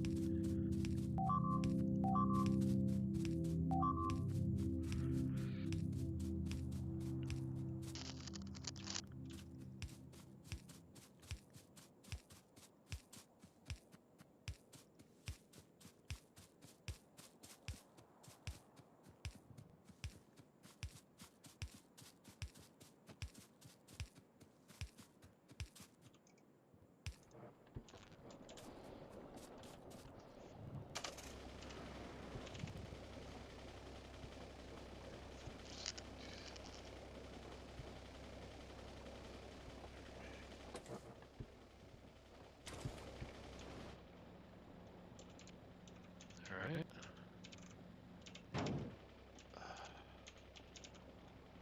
Should solve our oil problems. Let's go back to the factory. See that our plastic production picks back up. Hard hit, definitely hit a windshield on that one.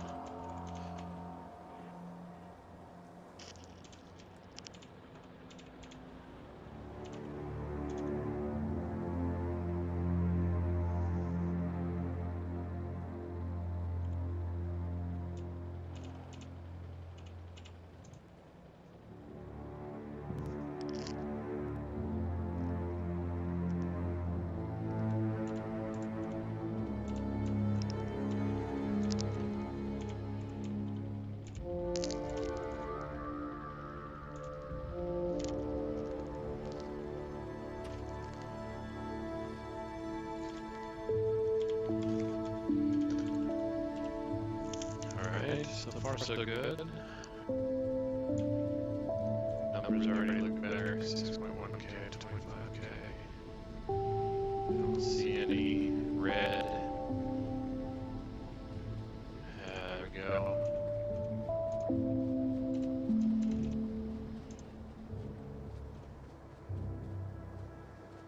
Plastic's back to full output. Mostly. It'll catch up here. That'll thicken up our reds, thicken up the blue science.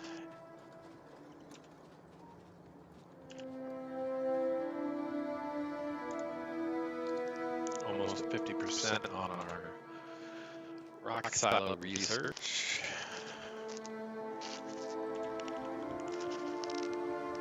500,000 to go. Our red science is thickening back up.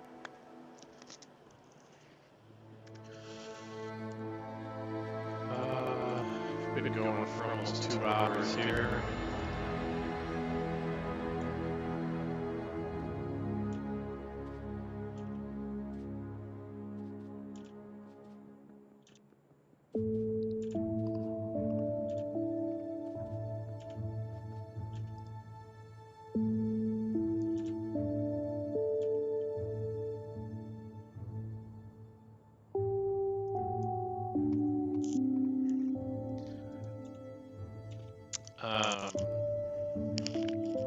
What to do? What to do?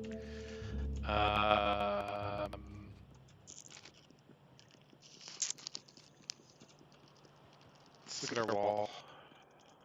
What's it look like? Hold up pretty good. All the real hot spots. Pollution.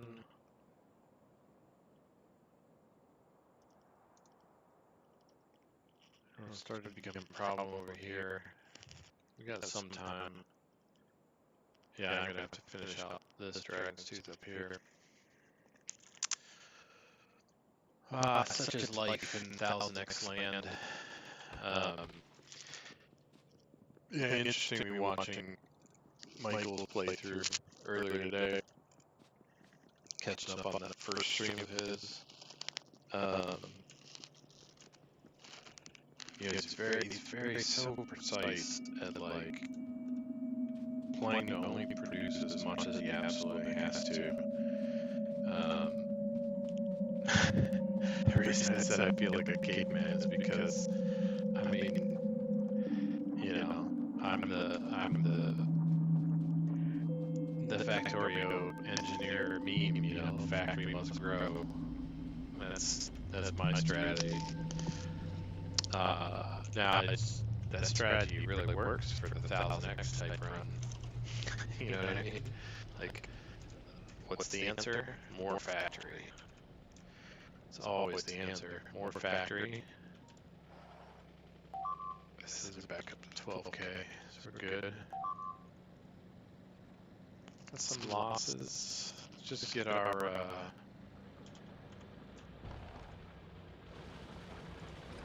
that's probably right.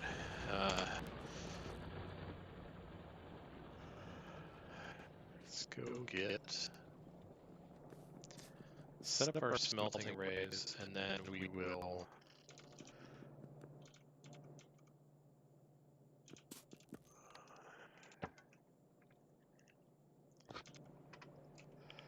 set up the smelting, and then we'll feed the resources in the trains.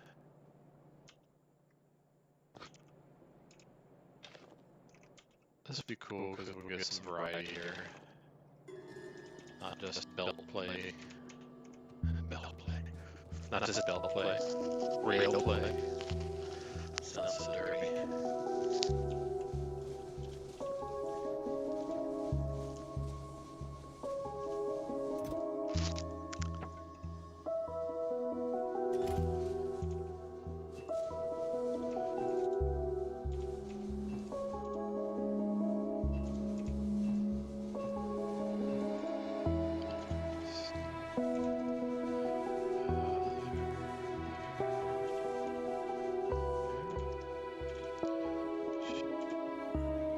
What's that guy missing? Rail cars missing some gears. There we go.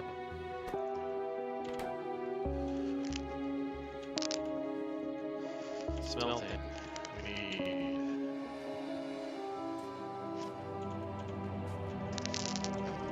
a bunch of those. It's 281. Just open her up. We're gonna need a lot more than 281. This probably doesn't have any in it. No.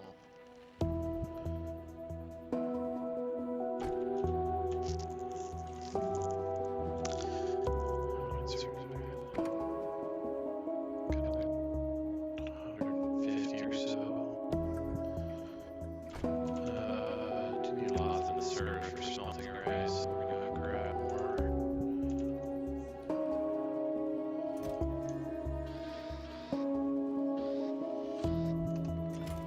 Got yellow belt, yellow unders, yellow splitters. First, grab more yellow belt as much as I can here. And get rid of some of this underground pipe for sure.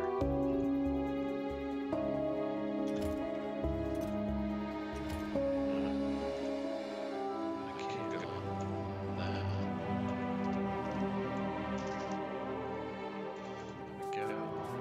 Get a little bit more belt. All right. Let's go lay out our smelting.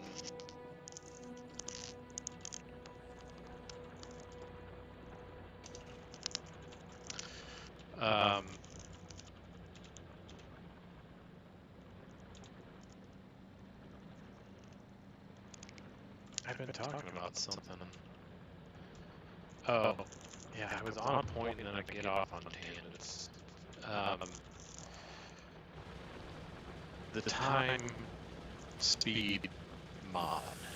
Yes, we were talking about that briefly, and I went off on some tangent about UPS and processor and all that bullshit. Who gives a shit? Michael's going to use the time tool to save time. Oops. Save the audience's time through making the stream faster, so to speak. You know what I mean? Like the stream will still be the stream in real time, but like the gameplay will be faster.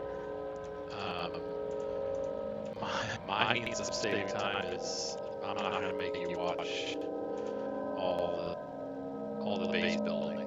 You know, my streams are going to be kind of like status updates. You know, some gameplay for sure. I'll try to, as much as I can, I'll try to do like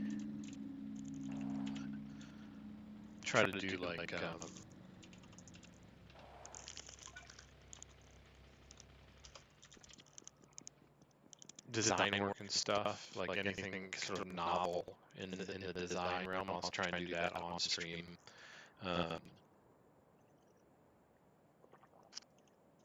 But there's an awful lot of drudgery, just doing things, the same things over and over and over and over again. So I'll be doing a lot of that, like off stream. But I'll also be playing off stream. This is my main playthrough at the moment. Like I said, don't know what it is about the 1000x gameplay. It's just sort of my favorite stuff. But anyway, yeah, I'll be.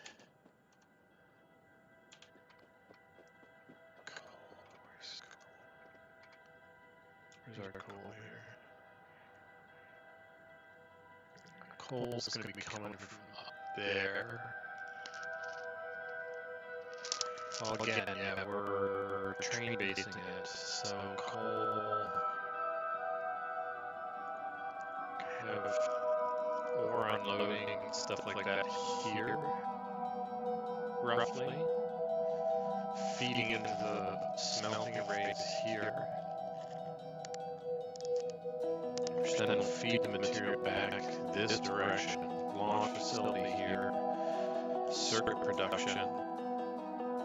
This mine right here is real cock block.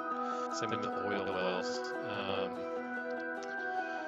But circuit production so that the blues can be in proximity to the launch facility. Rocket fuel, and then LDS.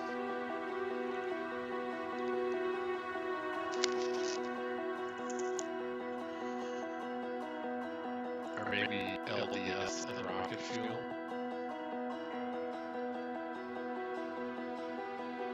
Either way, but then there's some sub-factories. There's going to be a space platform factory somewhere. How big is it? I don't think it's big, dude. If you leave off the smelting, because that's all going to be happening elsewhere. God, there's so much. There's so much iron. So much iron. Oh, I cannot wait until we get boundaries. But yeah, we'll have our space platform, electric engines, and batteries all being produced up here. Yes.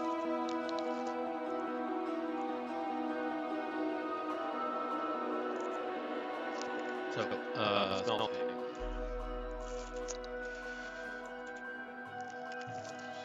So, flip it. Coal comes down.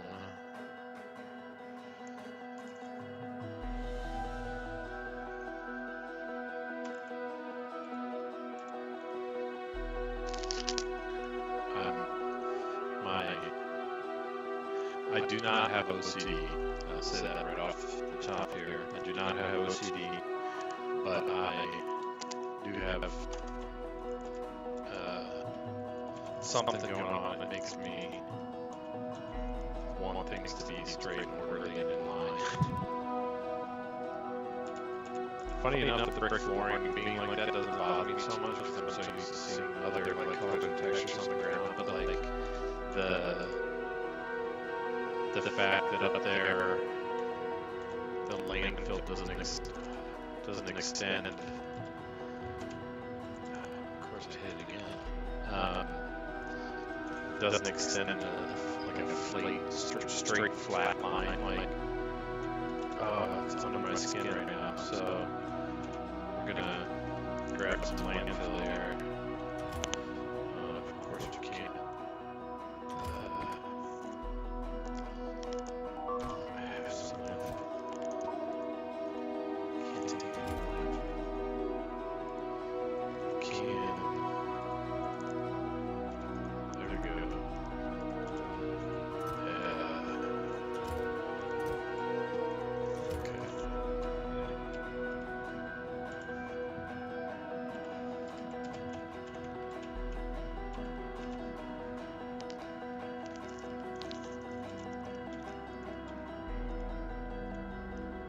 All that stuff about game speed. My point was that I'd be playing offline. God.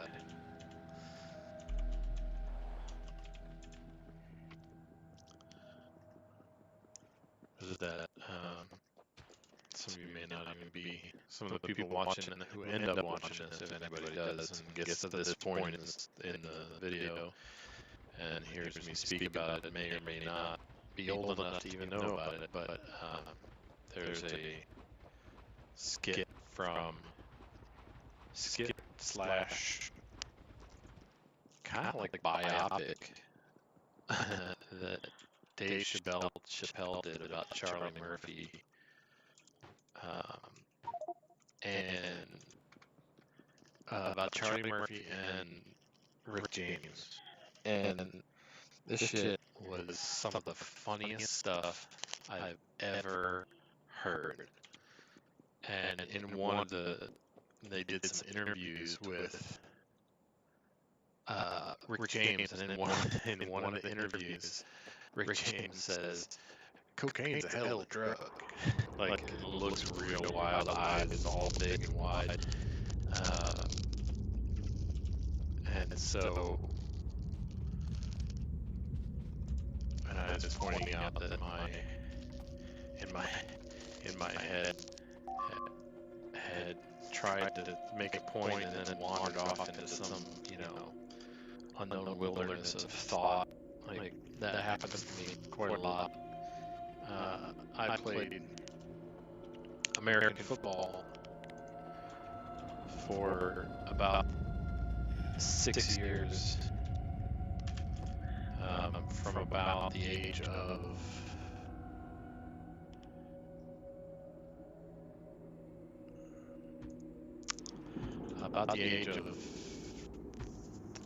13.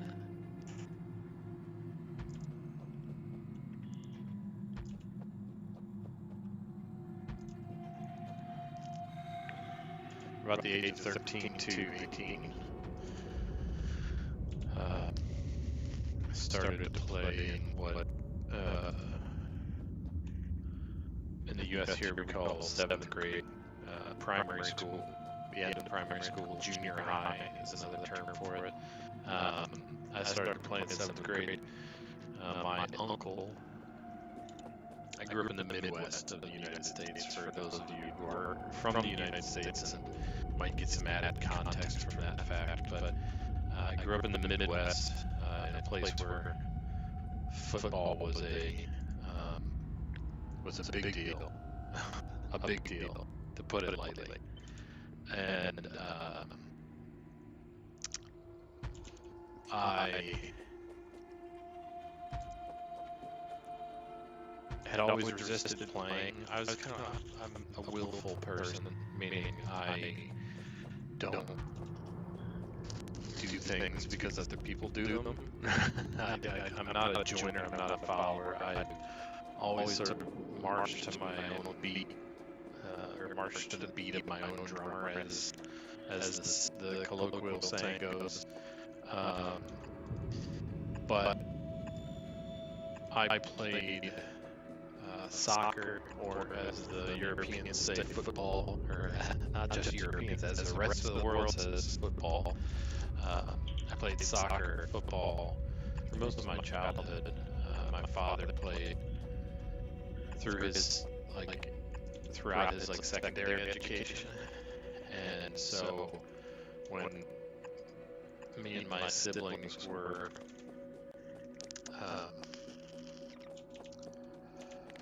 children, he got us all involved in soccer.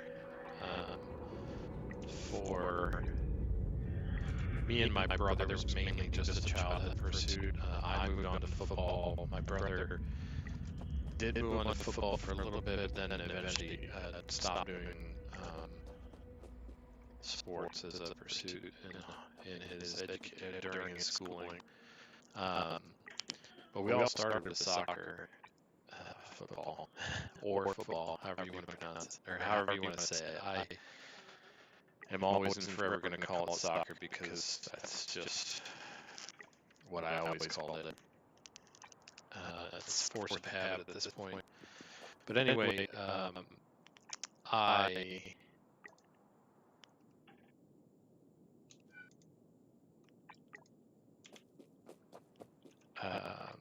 had always played soccer. My dad and mom had always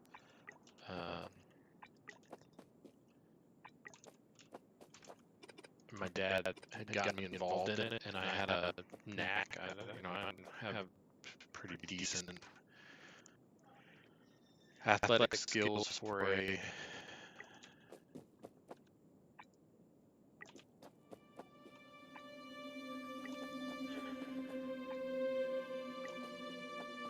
I had above average athletic skills, and maybe it's average athletic skills, just above average stubbornness, and it is that willfulness I'm telling you about. I was telling you about. But anyway, my uncle was the football coach for our primary school for the junior high kids, 7th and 8th graders. And I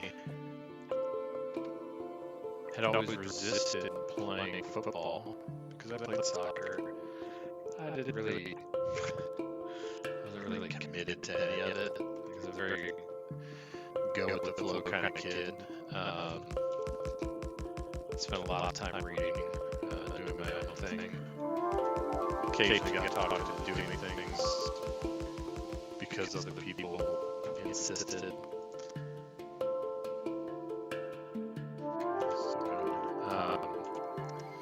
I had been playing soccer. My uncle kept wanting me to play football. I was a decent sized kid, above average sized kid, stocky, as Americans say. And he thought I'd be good at it. And he had played, he had a bunch of daughters. Had always sort of wanted a son. He was a very masculine guy.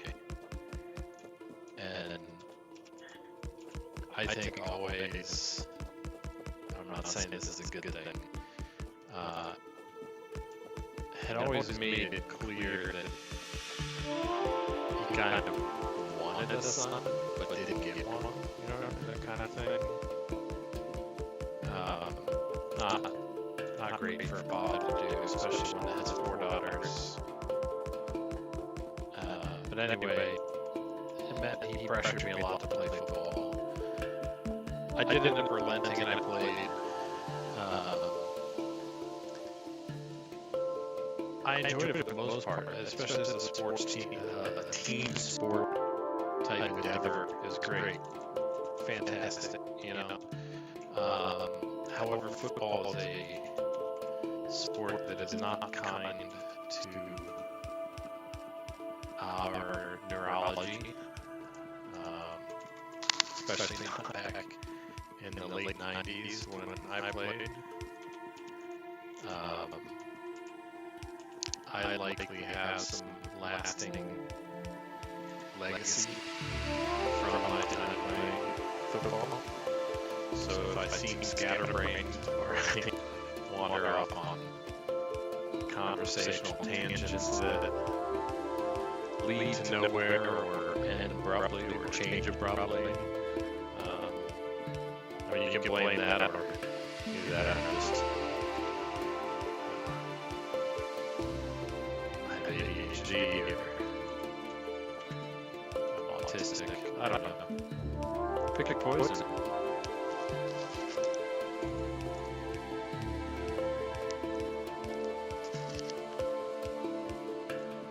All that to say, there's something distinctly atypical about my neurology.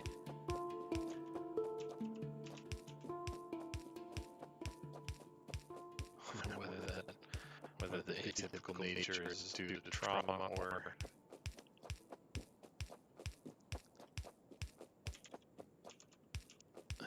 just physiology itself. Hard to say.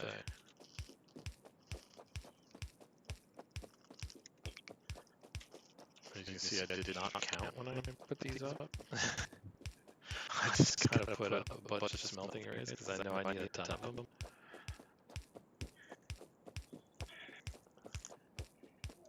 Yeah, I'm gonna go here. The sun is fully awake, so call that the end of the stream. Everybody stay safe. This is the Colonel. More Factorio